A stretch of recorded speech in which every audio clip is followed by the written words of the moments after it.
Jack Harlow just dropped his new album, Monica, which he's dubbed a neo-soul album and rated John B. Carl Thomas and Music Soul Child's Closet to sell it to us. Now, before we talk about the album and the music itself, we have to talk about some of the controversy around it because the controversy around the album is critical to how it's being received. Now, let me start by saying that I like Jack Harlow. And I don't mean I like Jack Harlow because I'm attracted to the glowed up version of him that first started to emerge back when y'all were introduced to him around What's Poppin'. I've been a fan of Jack Harlow since I discovered his song Routine in 2017 when he looked like this. I was actually legitimately surprised when who I believed to be the curly-haired Michael Cera looking nigga in my music library blew up. But he did, and since then, he's been very successful and also very controversial. Even though Jack Harlow himself generally is a fairly unproblematic celebrity in terms of what he usually says or does, and he mostly stays out the way and kicks it with fellow Kentucky natives like Bryson Tiller and even shows up to the Black Lives Matter protests, and it's very beloved in Kentucky where people like my little sister lived for years. So I like Jack Harlow. But when you're a white artist making rap and hip-hop music, the benefit of white privilege is that you're often afforded a certain level of success and access to pop and mainstream success that the black people and art forms that you're inspired by and taking from did and do not. So that rightfully comes with scrutiny and criticism from black people who have a problem with that inequity and want to discern whether you're someone who appreciates the culture that you're traversing and benefiting from, or whether you're just appropriating it for your financial gain. And the latter is what's most common. This isn't a plight unique to Jack Harlow, nor is it unfair to him or any of his white peers who've been scrutinized this way. Because the reality of his and their privilege is that even if black people come to the conclusion that you are merely a cultural appropriator, a culture vulture that we do not fuck with, white people don't care and will still financially support your music far over and above better black artists, effectively rendering black people unable to even gatekeep our own art forms. So it makes extra sense that we be particularly protective over who we embrace as genuine. And it's a tall hill to climb for the white stem. Commercial success is not enough. Iggy Azalea had commercial hits, remember Fancy? But she was never embraced because her aesthetic and that fake black scent she rapped with gave inauthentic. And Iggy and MGK both have black kids, and that still ain't enough. Whereas folk like Paul Wall or Mac Miller are all generally beloved by black people. And artists like Eminem are too big and musically well respected to crush, despite having anti-black violations on his resume, like that song he did calling the black girl every kind of nigga, but we not gonna talk about it because they don't like when we talk about it. Y'all let me know if y'all ever really want to hear all my thoughts about Eminem. Anyway, my point is, when you are a white guest trying to enter black spaces, you have to prove yourself so niggas know we not opening the door to Remick. And even if you do manage to gain entrance, you will never prove yourself to everyone there because most of us don't like Mary no matter what smokestack or iron he had to say about it. So I say all that to say, Jack Harlow was already under scrutiny as a rapper, and he doubled that scrutiny when he popped out talking about he made a neo-soul album. I am of a few minds on this issue. Time for nuance. First, in my mind, neo-soul is a distinctly black art form. If you ask me whether a white person could be a neo-soul artist, my first thought is no. And it's my second thought too.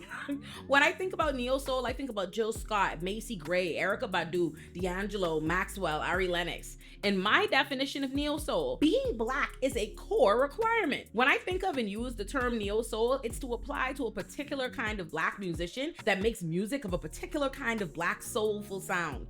Mind you, Raphael Sadiq would not agree with me about the second half of that definition, nor does he have the same kind of reverence for the term, having recently criticized the term neo-soul for being nothing more than industry jargon created by a black executive, Kadar Massenberg, as shorthand to categorize artists for marketing budgets rather than to describe the actual sound.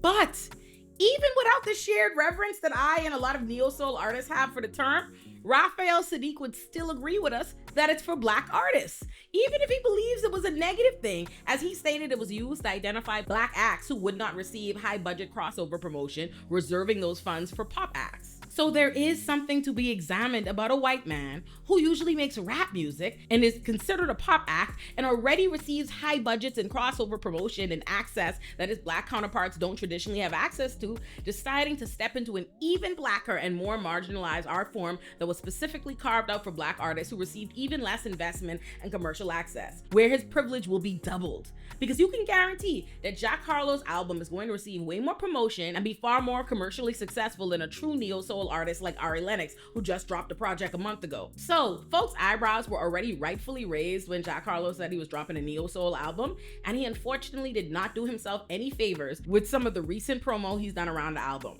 So right now, folks are outraged because there is a viral clip, an excerpt that is deeply out of context, from an interview that Jack Harlow did where he says that with this album, he got blacker because he loves black music.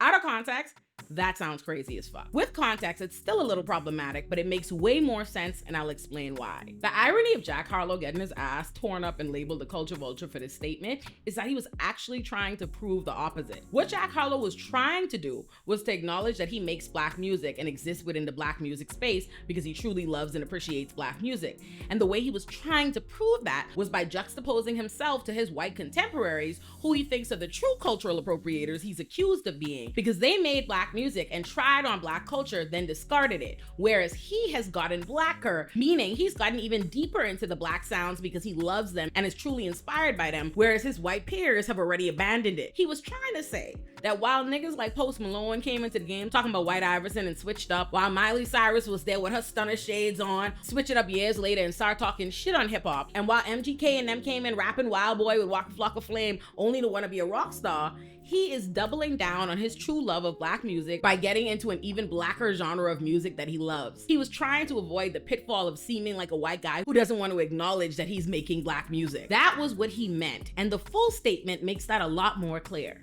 I love black music. I love the sound of black music. Among Us. Yeah, I love the sound of black music. Yeah.